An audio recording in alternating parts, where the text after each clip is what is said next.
자, 함께 만드는 안전한 세상 시간입니다. 오늘은 자동차 무엇이든 물어보세요 시간 준비가 돼 있죠.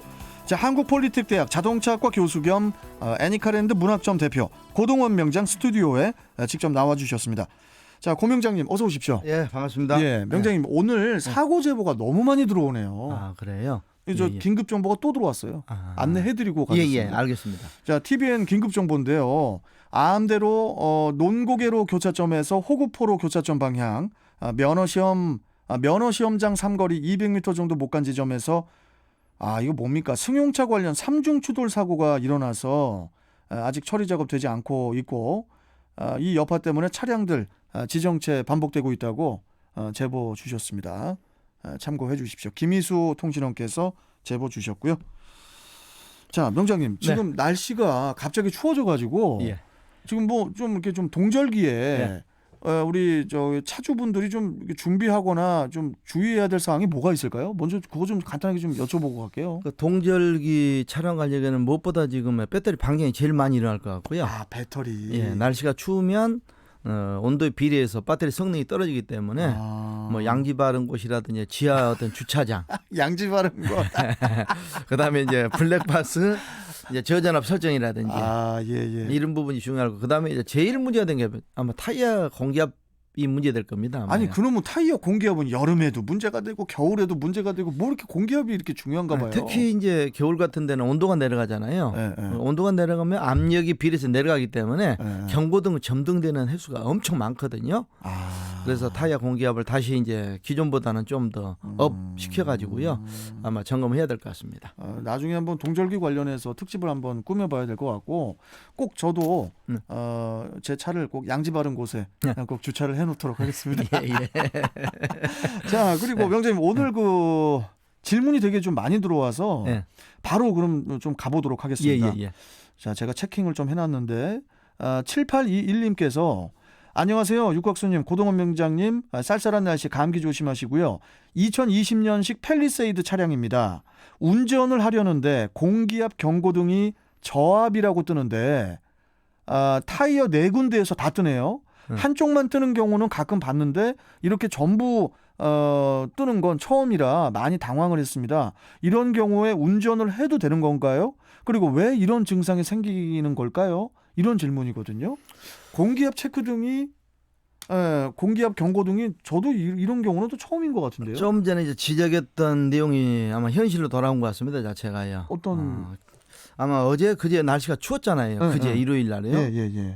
아마 이제 거의 뭐 1도 온도가 이제 그 정도 되다 보니까 실제로 온도가 낮아지면 공기압도 압력이 낮아진다 그랬잖아요, 제가요. 그렇기 때문에 실제로 공기압이 뭐 예를 들면 40이 있었던 게 한 37 정도로 아마 떨어졌을 겁니다. 압력 그러니까 자체가. 전체적으로 다 떨어진 그렇죠. 거군요. 그래서 이 차 같은 경우에 특별히 문제가 없는 것 같고요. 이제 전에도 이제 그런 방송에 얘기가 많이 나, 여름철에 공기압을 10에서 15% 더 주입을 해라 하고 얘기하는데요. 아마 이걸 바로 잡아야 될 상황 같습니다. 그렇죠. 그때도 한번 강조를 해주셨는데 한 번 더 말씀해 주시죠. 뭐 타이어에는 규정 공기 압력이라고 다 표기가 돼 있거든요. 어느 타이어마다요. 그걸 보고 해야죠. 보통 승용차 기준에서 44 psi를 주입하라고 돼 있습니다. 자체가요. 44 psi. 그러면 실제로 우리가 80에서 90% 정도만 넣으면 될 것 같고, 여름철에는요. 여름에는. 그러니까 40 정도 기준에 맞추면 될 것 같고요. 근데 여름에 그냥 빵빵하게 넣으면 안 된다는 거죠. 그렇죠. 온도가 더 올라가면 또 팽창해질 수밖에 없다는 얘기죠. 그러나 이제 겨울 같은 경우는 현재 이제 우리가 그 타이어 공기 압력이 44 승용차 기준 44 ps라고 써져 있거든요. 이럴 경우에는 저희들이 이제 현재 이 기준값대로 맞춰주는 게 맞다고 보겠습니다. 그러면은 여름에는 조금 빼주고, 겨울에는 조금 넣어주고.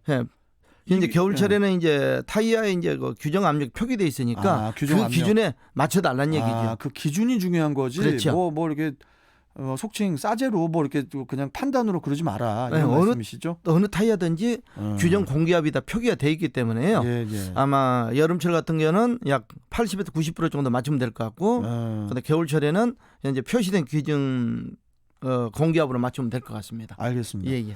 자, 그리고 김한기님께서 지금 또 문자 주셨는데, 명장님의 유튜브 자빠져 TV 잘 봤습니다. 내리막길 신호 대기 시에 내리막길 신호 대기 시 드라이브에서 로우로 했을 때, 그러니까 드라이브에서 로우로 드라이브를 놨을 때 연료 절감에 차이가 있나요? 이런 질문이세요.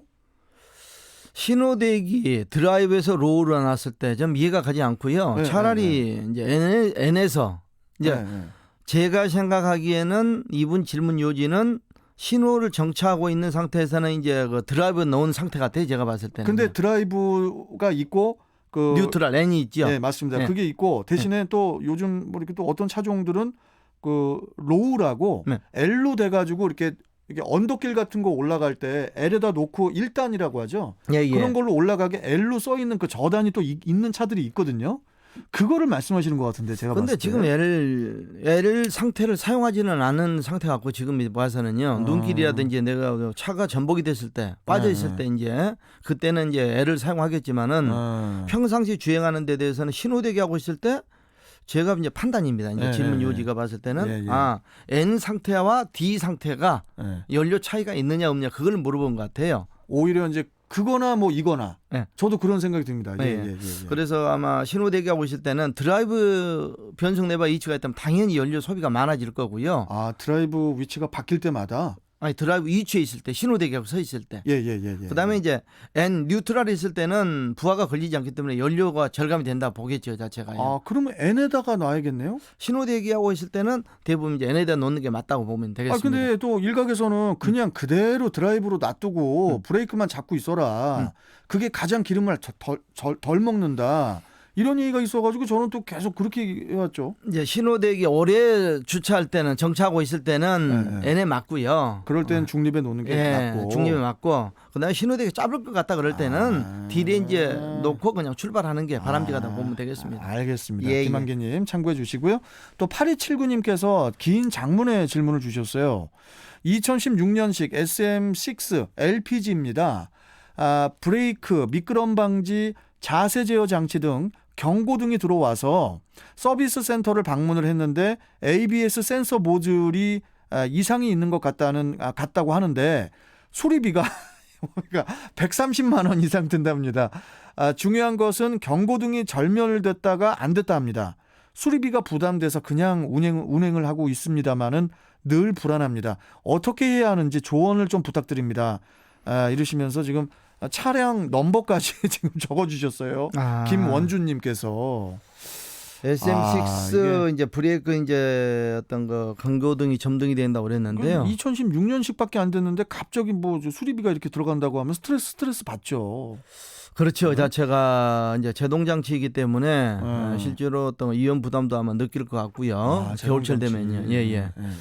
아마 이 차량 가격도는 실시간 데이터를 좀 봐야 정확하게 알 수 있을 것 같아요. 브레이크, 미끄럼 방지, 자세 제어 장치 등의 경고등이 들어간다. 이거 경고등이 너무 많이 들어오는 거 아닌가요? 들어오는 원인들이 많기 때문에요. 이게 이제 정상적으로 이제 각 바퀴마다 이제 제어를 하는지 안 하는지 이제 어떤 테스트하기가 있죠. 이제 진단기라고 있는데 그렇죠. 그걸 가지고 꽂아봐야겠네요. 꽂아서 아마 판단을 해야 될 것 같습니다.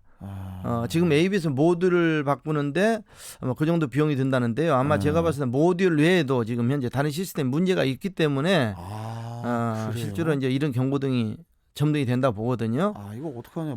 이것만 바꾸는데 130 이상 드는데 또 다른 게 들어가면 이거 그렇지. 아마 이 차량 같은 경우는 한번 내방을 해가지고요.